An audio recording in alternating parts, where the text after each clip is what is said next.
Les podcasts du Figaro. Remède à l'ennui, sombres piquettes ou pépites insoupçonnées, les vins de la voiture-bar valent-ils vraiment le voyage ? Réponse en rouge et blanc.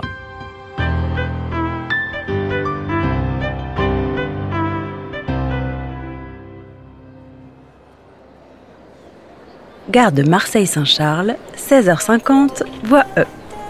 La foule amassée au centre du hall d'entrée bondit fiévreusement pour filer comme un seul homme vers le quai tout juste affiché sur l'écran bleu. L'entonnoir humain se dégarnit au bon vouloir du portique, dans une sorte de chorégraphie mal fagotée, rythmée de tonitruants bip-bip et de consignes bienveillantes susurrées sur haut-parleur.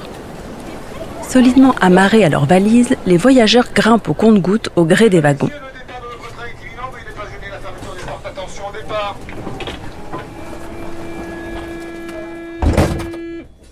Nous voilà enfin à bord.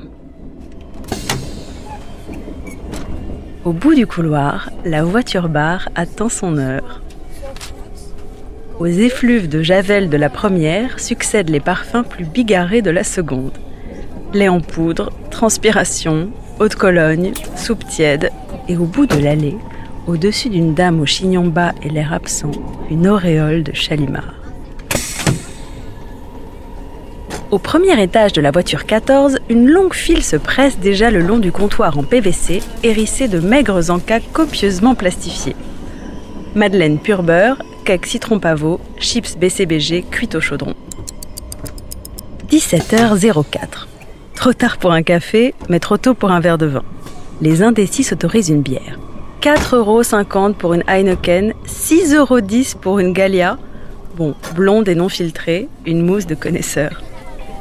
Ajoutez à ça un sachet de mini saucisson sec et la note caracole à un billet rouge. 2 bouteilles de vin, un rouge, un blanc et 3 gobelets. 11,20€. La commande a du chien. Perché sur un tabouret, carnet grand ouvert, la dégustation commence. On démarre par le blanc. Domaine de Péréou, IGP Côte de Gascogne, millésime 2022. Un assemblage de Colombard et de Sauvignon, format 18,75 centilitres, cuvée pas comme les autres, en exclusivité SNCF. Bouchon à vis, typographie moderne, le diable se cache dans les détails. La robe est jaune, le reflet vert. Au nez, une typicité de chèvrefeuille, des arômes exubérants d'agrumes, de pêche et un peu de sueur. En bouche, une acidité à vous décoller la luette, des notes de rhubarbe, de sucre roux et de tristes fruits de la passion. La note, sans commentaire.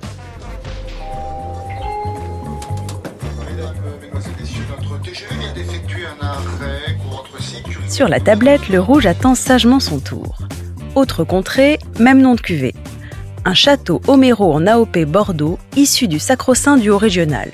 Merlot et Cabernet Sauvignon. Une belle couleur rubis, des arômes de cerise noire et de chêne taillé à la hache.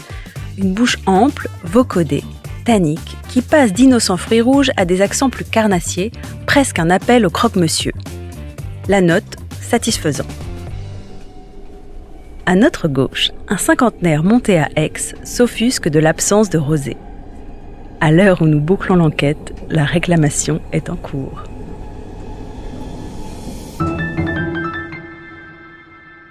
Merci d'avoir écouté ce podcast. Je suis Alicia Doré, journaliste vin. Vous pouvez retrouver Parlons Vin sur Figaro Radio, le site du Figaro et toutes les plateformes d'écoute. Si vous avez aimé cet épisode, n'hésitez pas à vous abonner et à laisser votre avis. À bientôt!